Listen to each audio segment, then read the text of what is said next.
Hi, and welcome back to Short Videos on Archaeology.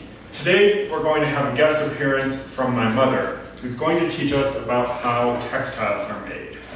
Hi, I'm Betty Kirk. I'm going to talk to you about the evolution of textiles in an anthropological way. First of all, I'm only going to talk about animal fibers. Plant fibers are often used in textiles, but I will not be covering that. So most of our textiles are done with wool, which comes from sheep.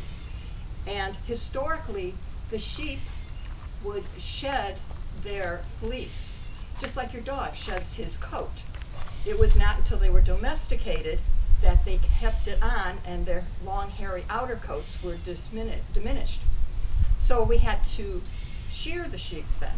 And so the first iron shears would have looked something like this. Once it is sheared, it would be washed. Then once it is washed, it's either carded or combed. So I'm going to show you how to comb. This is called a carder. There are two. They're both the same. They have little mesh teeth. So they were not made until around the 13th century because they didn't have the ability to make metal that fine to put the teeth in. So we pull the locks and put them on. Then we scrape across it lightly so that the teeth just barely touch. And what this is doing is it's straightening out the fibers. Then one cleans the card, brushes again, and when everything looks pretty much straightened out, one cleans both sides of the cards.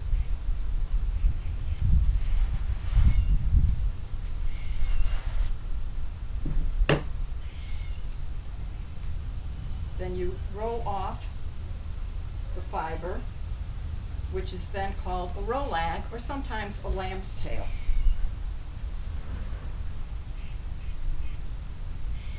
And now this would be ready for spinning. Wool combing predates carding by thousands of years. These are contemporary wool combs. The Old English combs could be 8 pounds apiece, 12-inch tall tines, and 6 pitch. This is only 2 pitch, meaning 2 rows. The first thing I do is I put it in the holder with the tines up. Now in medieval times, or that they would be having the comb attached to a bench. In industrial times or pre-industrial times, it would usually be lanced to a pole that the wool workers, wool combers would use. Now this time, how you put the wool on does matter. You need to put it to straighten it out. Traditionally, the butt end or cut end went in the back, and the tips would be facing me. Fill it about half full. Then you turn the comb. Whenever you are combing, you want to have the 2 combs perpendicular. So I have the one in the holder this way, and now I'm putting this one down. It should be a circular motion,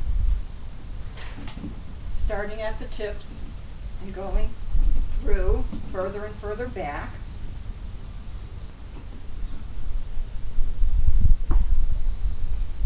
That's half a pass. The other half of the pass is going across now. So I'm transferring it back to the one that's in the holder. Now the second pass through. Today people pull fibers that are around the same length, so you usually only need 2 passes. Historically, if you had all sorts of lengths, you'd have more than 2 passes through. And the reason that we comb fiber is to get all the fibers perfectly parallel and all the same length. Once you have them all transferred, you use what is called a diz. I take the comb, face the tines up again, move the fibers halfway up, pull them into a beard shape, take the tip of the beard, put it through the diz, and then it's a gentle pull, shove, pull, shove. You keep going until you get too close to the tines, which means the fibers will be short and not the same length as the ones that you've been pulling off.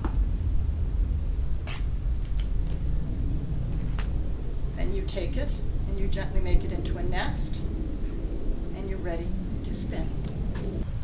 Once we have prepared the fiber, we're ready to spin it. Now, man has been spinning for 20,000 years, but they originally probably were spinning with their fingers or with sticks, and then they came upon spindles. We know spindles date at least to 700 BC, probably much further. And the first spindles were probably stone with a stick or clay with a stick. Then we got a little fancier, and we have a larger weight here.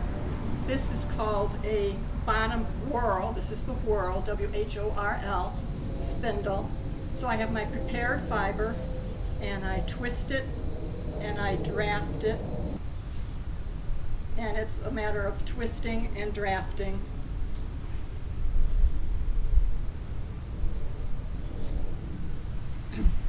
All the way to the ground usually. Then you take the fiber, wrap it around your hand or your elbow, undo the half hitch,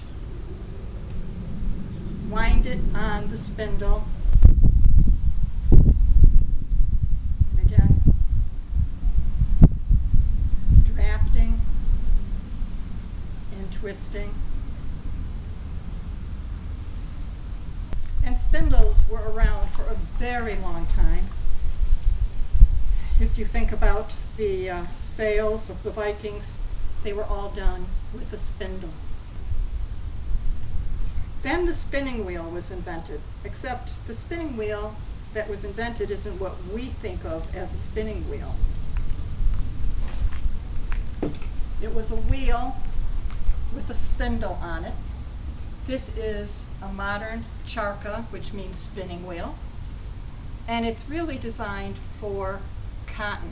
So I cannot put pressure on the spindle. There's my twisting. Here's my drafting. More twist, more draft. This is normally done in one simple move, but wool doesn't draft out as quickly as cotton does, and I don't want to bend my point. And we wind it on the spindle. This was invented around 1030, but if you envision this with a wheel this big and legs under it, that was the European great wheel, which evolved from this wheel. Then in 1533, in Germany, they came up with what we consider the modern spinning wheel. The modern spinning wheel has a flyer. This turns and puts on the yarn that we spin, has a bobbin for storage, and has a treadle for manpower.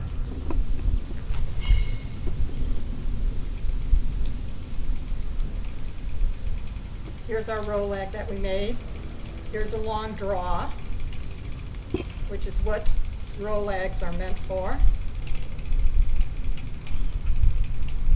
Gives nice fuzzy yarns, like for our sweaters. Or we can switch over to our combed top. That was woolen. This is now called worsted yarn. Worsted yarn is kept parallel, and this is what a wool suit would be made out of. Your worsted is crisp, but it's a heavier yarn. Your woolen is fuzzy, but it's a very warm yarn. And once your yarn is made, you can go on to your next project, which could be knitting or crochet or weaving, which is what we're going to do. Weaving dates back to the Neolithic time, and they would use a warp-weighted loom, which means the bar would hang with the warp threads and there would be weights, and the weaving would be up here, and you'd be pushing the weaving up. So once you're ready to weave, you need to get your yarn or thread. This is a wool that I used. I took it to a warping board and I measured out how much I wanted. Then I took that long group of threads and I wound it onto the back beam, which is here. You can see the threads coming up from it. I put paper between each layer so it doesn't cut through. I weight my end threads. Then you take the thread after it's wound on the back and you thread it through heddles. Heddles are these metal things. They have an eye in the middle. And I have a loom with 6 shafts. I'm only using 4. So when I was threading, I would thread it on shaft 1, then shaft 2, then shaft 3, then shaft 4, and then start over again. So it's a 1, 2, 3, 4 sequence. Once everything is threaded through the shafts on the harnesses, you then need to thread it through your beater. And your beater has a metal bar in it with slats, and that's called a reed, because originally they used wooden reeds to make them. Once you have it all threaded through, you tie it onto your front, and then you're ready to start weaving. But once you're all threaded, the shafts are connected to the treadles, and I'm going to step on treadle 1, which will raise the first shaft, and then shaft 3. And I will put my shuttle through it. I am using a boat shuttle. A more primitive shuttle is a stick shuttle. Once I put it through, I arc it, get my feet onto treadles 2 and 4, and I beat it in place. Then I'm ready to put it through again. So this is now going through shafts 2 and 4. Switch to 1 and 3. And what I'm doing is a plain weave, every other thread. But I don't have to sit here and pick up each thread to go every other thread. The loom is doing it for me. What kind of pattern you get depends on how you thread your heddles, on which shaft, and then in what order you treadle them. If I want, I can switch from my plain weave and do a twill and do a 1, 2,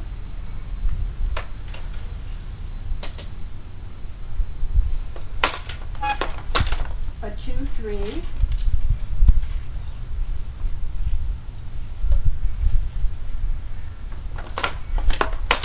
a 3, 4,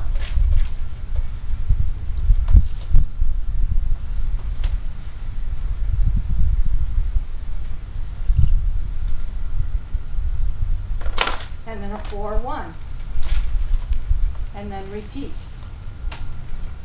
This gives me a twill, and if you look at your jeans, your jeans are done in a 1/3 twill.